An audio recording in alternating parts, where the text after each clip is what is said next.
जय हिंद दोस्तों, आप सभी का स्वागत है आपके अपने YouTube चैनल जौनप्रिया जीके में। दोस्तों, जैसा कि आप सभी जानते हैं, 8वें वेतन आयोग ने अपना काम शुरू कर दिया है। कल मैंने एक वीडियो शेयर की थी जिसमें 8वें वेतन आयोग ने तमाम देशवासियों के साथ एक प्रश्नावली साझा की थी। इसी के साथ साथ एजी ब्रांच एट्थ आर्मी पे कमीशन सेल की तरफ से भी अपनी सिफारिशें पे कमीशन के पैनल के सामने रख दी गई हैं।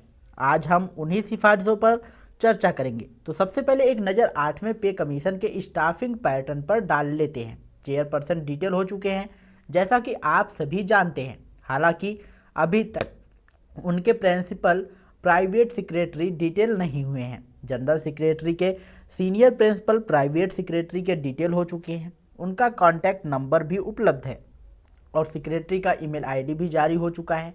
इसके अलावा डायरेक्टर, डिप्टी डायरेक्टर और असिस्टेंट डायरेक्टर भी डिटेल हो चुके हैं। उनके email ID, contact number, room number और इंटरकॉम टेलीकॉम कनेक्शन भी अलॉट हो चुके हैं। यानी स्टाफ आंशिक रूप से डिटेल हो चुका है और काम शुरू हो गया है।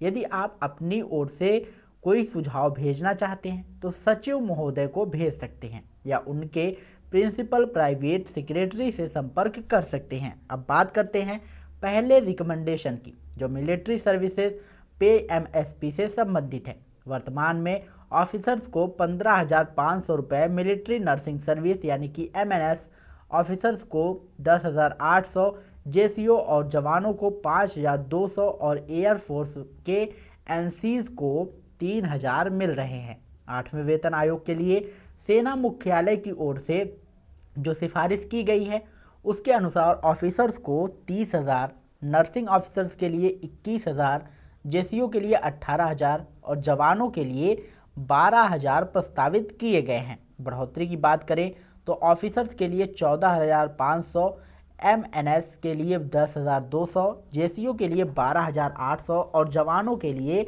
6,800 की वृद्धि प्रस्तावित है।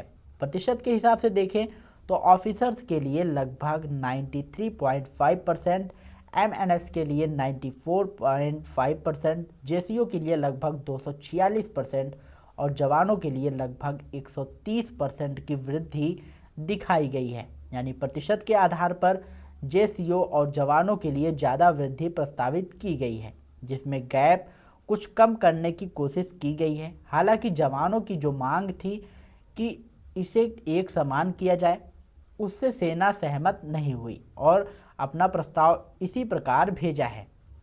अब बात करते हैं एमएसपी की।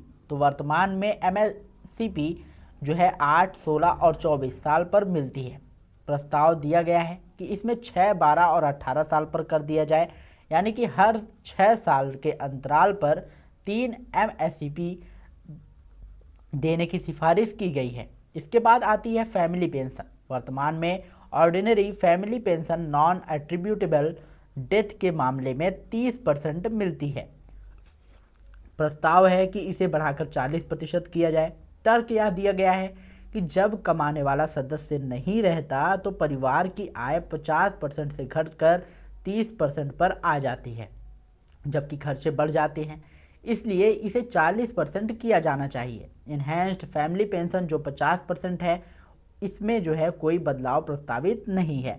सेवा के दौरान मृत्यु होने पर 10 वर्ष तक मिलने वाली इन्हेंस्ड फैमिली पेंशन में भी कोई परिवर्तन नहीं है। सेवानिवृत्ति के बाद मृत्यु की स्थिति में 7 वर्ष या 67 वर्ष की आयु तक जो पहले हो इन्हेंस्ड फैमिली पेंशन मिलती है और इसमें भी कोई बदलाव नहीं सुझाया गया है।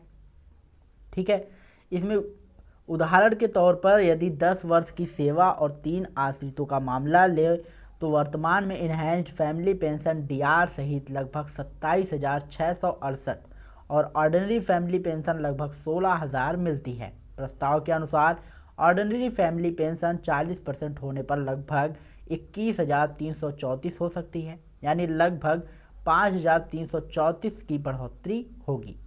अब बात करते हैं प्रमोशन पर लगने वाले इंक्रीमेंट की। तो वर्तमान व्यवस्था में प्रमोशन के समय कर्मचारियों को पे फिक्सेशन के लिए डेट ऑफ नेक्स्ट इंक्रीमेंट या डेट ऑफ प्रमोशन में से एक विकल्प चुनना होता है। सिफारिश की गई है कि यह प्रक्रिया ऑटोमेटिक कर दी जाए और पीओआर और पीसीडीए द्वारा जो भी कर्मचारी के लिए अधिक लाभकारी हो वह विकल्प स्वतः लागू कर दिया जाए, क्योंकि कई बार कर्मचारी 3 महीने का समय सीमा में विकल्प नहीं चुन पाता, ड्यूटी, छुट्टी या हेडक्वार्टर से दूर होने के कारण, और उनका काम लाभ वाला विकल्प लागू हो जाता है। इससे वित्तीय नुकसान और विवाद दोनों कम किए जा सकते हैं। 7वें वेतन आयोग में 1 जनवरी और 1 जुलाई 2 इंक्रीमेंट डेट होने से भी भ्रम की स्थिति बनती है। इसलिए सिस्टम को सरल बनाकर स्वतः लाभकारी विकल्प लागू करने की सिफारिश की गई है। साथ ही जहां एनोमेली के कारण सीनियर की पे जूनियर से कम हो जाती है, वहां स्टेपिंग अप का प्रावधान देने की भी सुझाव कहा गया है। अब बात करते हैं लीव इनकैशमेंट की।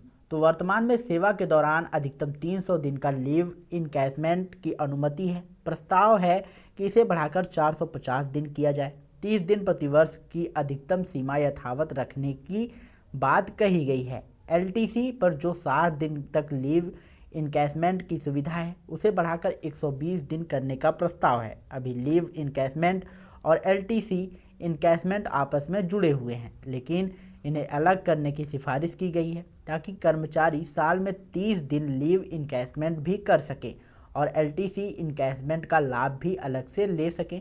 इससे अधिक लीव जमा होगी, सेवानिवृत्ति के समय ज़्यादा राशि मिलेगी और ऑपरेशनल कार्डों से लीव ना ले पाने वालों को भी बेहतर लाभ मिल सकेगा। तो दोस्तों, एजी ब्रांच 8th आर्मी पे कमीशन सेल की ओर से जो सिफारिशें की गई थी उनमें से मुख्यतः बिंदुओं पर जानकारी मैंने आपके साथ साझा की। पूरी जानकारी दोस्तों अगर आप लोगों को पसंद आई हो तो इस वीडियो को लाइक करिएगा, शेयर करिएगा और यदि चैनल पर पहली बार आए हों तो चैनल को सब्सक्राइब करके बेल आइकन जरूर दबाइएगा, क्योंकि ऐसी वीडियो हम हमेशा आप लोगों के लिए लाते रहते हैं। अधिक जानकारी के लिए आप हमारे टेलीग्राम चैनल से जुड़ सकते हैं। टेलीग्राम चैनल का लिंक जो है हमने डिस्क्रिप्शन में दे रखा है, तो जाइए आप लोग वहाँ पर फटाफट ज्वाइन हुई। मिलते हैं नई वीडियो में नई अपडेट के साथ, तब तक के लिए जय हिंद, जय भारत।